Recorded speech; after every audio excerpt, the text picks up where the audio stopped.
সরকারি নির্দেশনার আড়াই মাস পরও বস্তার গায়ে চালের জাত, দাম, উৎপাদনের তারিখ লিখছেন না কুষ্টিয়ার মিলাররা। দাঁড় করাচ্ছেন নানা অজুহাত। মিল মালিক সমিতির সভাপতি জানিয়েছেন, বাজার কিছুটা স্থির হলেই নির্দেশনা বাস্তবায়ন সম্ভব হবে। এ নিয়ে এখনো কোনো ব্যবস্থা না নিলেও দ্রুত পদক্ষেপের কথা জানিয়েছেন খাদ্য নিয়ন্ত্রক। এখন জন্ম সনদ দিয়ে খোলো বিকাশ স্টুডেন্ট অ্যাকাউন্ট, নিজের বিকাশ নিজে কর।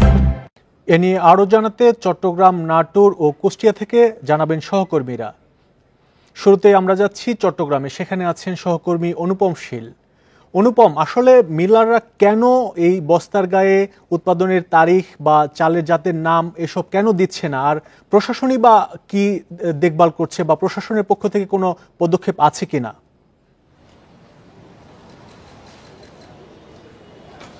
মোট 7 ধরনের তথ্য এই চালের বস্তাগুলোতে বা চালের ব্যাগে দেওয়ার কথা। অর্থাৎ এর মধ্যে ধানের জাত, উৎপাদন তারিখ, যে মিল উৎপাদন হয়েছে সেই মিলের ঠিকানা, জেলার নাম এবং সবচেয়ে গুরুত্বপূর্ণ যেটি সেটি হচ্ছে মূল্য। কিন্তু এটি গত পহেলা বৈশাখ থেকে শুরু হওয়ার কথা, আমরা একটু আগে খবরও যেটি শুনছিলাম, এখনো বাস্তবায়ন করা যায়নি। চট্টগ্রামে আসলে যে চাল বাজারে বিক্রি হয়, একেবারে প্রায় সব চালই কিন্তু উত্তরবঙ্গের বিভিন্ন মিল থেকে আসে। তো যে কারণে চট্টগ্রামে মিলারদের এই বিষয়টি নিয়ে আসলে খুব বেশি বক্তব্য মিলারদের কাছ থেকে পাওয়া সম্ভব নয়। তবে আমরা খুচরা ব্যবসায়ীদের কাছ থেকে বা চট্টগ্রামে যারা আড়তদার আছেন তাদের কাছ থেকে যেটি জেনেছি যে মূলত এই বিষয়টির পেছনে মিলাররাই প্রথমত দায়ী। কারণ তারা যদি এই মানে তথ্যগুলো সম্বলিত ব্যাগের মাধ্যমে চাল খুচরা ব্যবসায়ীদের সরবরাহ করে, তাহলে এখানে কিন্তু খুচরা ব্যবসায়ীদের কোনো সমস্যা নেই। আমরা এখন আছি কাজিরদেউরি বাজারে এবং এখানেও চালের বাজারে কিন্তু আমরা বেশ কয়েকটি দোকানে ঘুরে দেখেছি এবং জিজ্ঞেস করেছি, কোনো দোকানেই কিন্তু আমরা এই বিষয়ক অর্থাৎ চালের বস্তা এই বিষয়ক তথ্য আমরা পাইনি। তো চট্টগ্রামের ব্যবসায়ীরা এই জন্য মিলারদের উপরই দায় চাপাচ্ছেন। তারা বলছেন যে সমস্ত তথ্যের কথা সরকার থেকে নির্ধারণ করে দেওয়া হয়েছে সেগুলো বসালেও তাদের খুব একটা খুচরা ব্যবসায়ীদের কোনো ঝামেলা নেই। তারা আসলে আরেকটা স্বস্তি বোধ করেন, কারণ প্রতিনিয়ত তাদের সাথে যে খুচরা ক্রেতারা আছেন তাদের সাথে নানা ধরনের বাহাস হয়, নানা ধরনের তর্ক বিতর্ক হয়।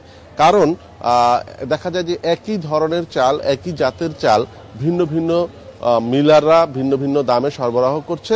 তার ফলে খুচরা বাজারেও কিন্তু একই চাল ভিন্ন ভিন্ন দামে বিক্রি হয়। এটি নিয়ে কিন্তু প্রতিনিয়ত ক্রেতা বিক্রেতার যে ঝামেলা সেটি লেগেই থাকে। তো এই অবস্থায় আমরা চট্টগ্রামের বিশেষ করে দুটি বড় চালের আড়ত আছে, একটি হচ্ছে খাতুনগঞ্জে এবং আরেকটি পাহাড়তলী এলাকায়।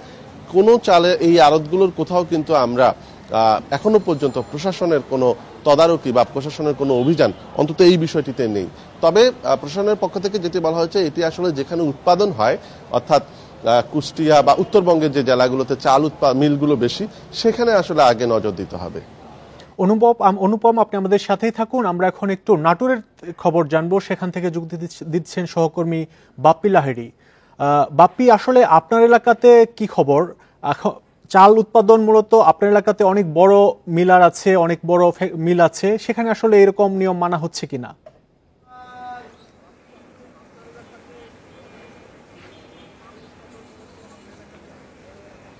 আসলে নাটোরে কিন্তু মানে অনেক বেশি পরিমাণে চালের মিল রয়েছে এবং মিলার রয়েছে। এখানে কিন্তু আসলে যে পরিমাণ চাল উৎপাদন হয় সেই চালটা কিন্তু নাটোরের চাহিদা পূরণ করে দেশের বিভিন্ন জেলায় কিন্তু এখান থেকে চাল রপ্তানি করা হয়।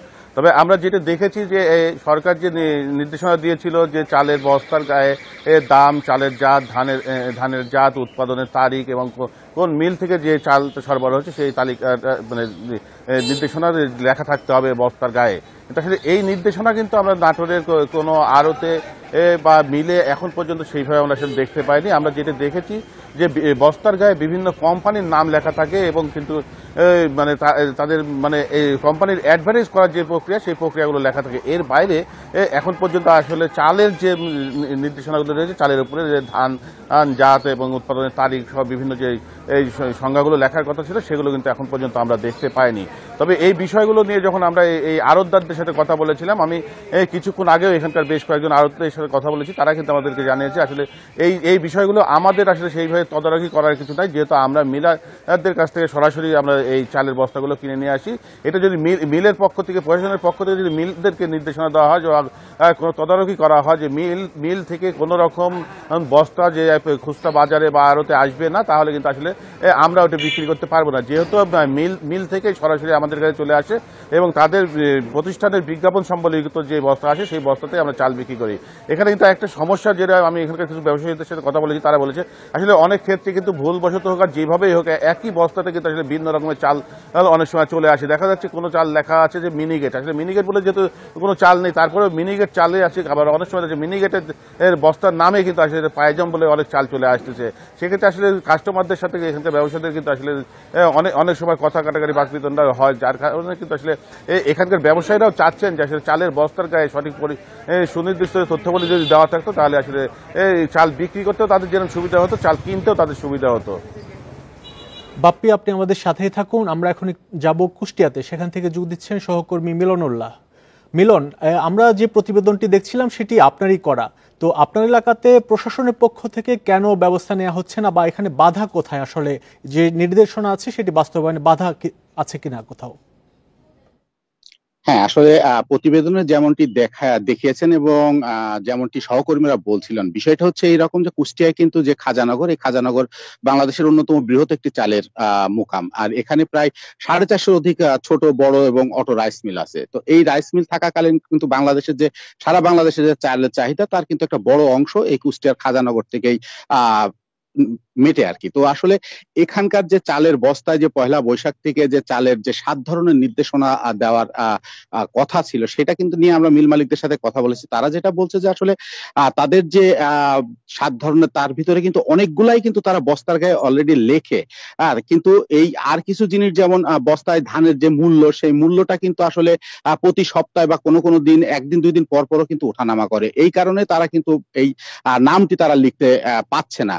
তো আমরা এই ক্ষেত্রে কিন্তু যারা সচেতন নাগরিক সমাজ আছে, তারা যেটা বলছে যে আসলে এই ক্ষেত্রে কিন্তু স্ট্যাম্প, রাবার স্ট্যাম্পের মতো কিংবা কাগজের স্লিপের মতো করে কিন্তু লিখে চালের মূল্যটা কিন্তু প্রতিদিন লিখে বস্তার গায়ে দেওয়া সম্ভব, যার কারণে কিন্তু এই সমস্যাটা সমাধান হতে পারে। আরেকটা বড় সমস্যা যেটা মিল মালিকরা দেখিয়েছেন, সেটি হলো যে ধানের জাত এখন যেমন ধরেন কৃষি মন্ত্রণালয় বলতেছে যে মিনিকেট নামে কোনো ধান বাংলাদেশে নেই, কিন্তু মিলারদের দাবি যে তারা কৃষকদের কাছ থেকে এই নামে ধান কিনছে। তো তারা যখন এই নামে মিলারদের কাছ থেকে ধান কিনছে, তারা কোন নামটি, কোন জাতটি এই বস্তার গায়ে বসাবে, এই সমাধানটা না হওয়া পর্যন্ত কিন্তু তারা এই সমস্যাটি দেখিয়েছেন। তো সেক্ষেত্রে আসলে যারা সংশ্লিষ্ট কর্তৃপক্ষ আছে, তারা বলছে যে এই বিষয়টা তারা মিলারদের সাথে বারংবার বসছেন, কথা বলছেন, এবং তারা যাতে এই একটা সুষ্ঠু সমাধান বের করা যায়, তা নিয়ে কিন্তু তারা আলাপ আলোচনায় রয়েছেন। তো আসলে কিন্তু এই যে আলাপ আলোচনার ভিতরে কিন্তু এই ধানের জাত, দাম এবং অন্যান্য যে তথ্য, এগুলো না থাকার কারণে ক্রেতারা কিন্তু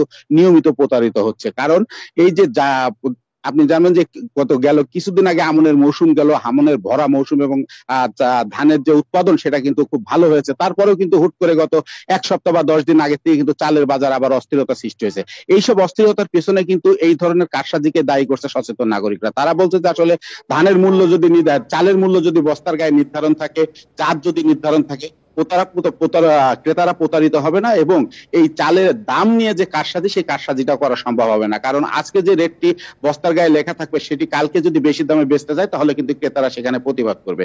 তো এই বিষয়গুলো অতি দ্রুত যাতে কার্যকর করা হয়, এই জন্য ভোক্তারা সংশ্লিষ্ট কর্তৃপক্ষের উপর দাবি জানিয়েছেন। এবং আমরা দেখেছি এই বিষয়টি নিয়ে কিন্তু এখন পর্যন্ত কোনো। মিলন, আপনাকে ধন্যবাদ। আমরা জানছিলাম চালের বস্তার গায়ে দাম উৎপাদন সহ সরকারের কিছু নির্দেশনা আছে, সেগুলি বাস্তবায়ন হচ্ছে না, এ নিয়ে আমরা জানছিলাম সহকর্মীদের কাছ থেকে।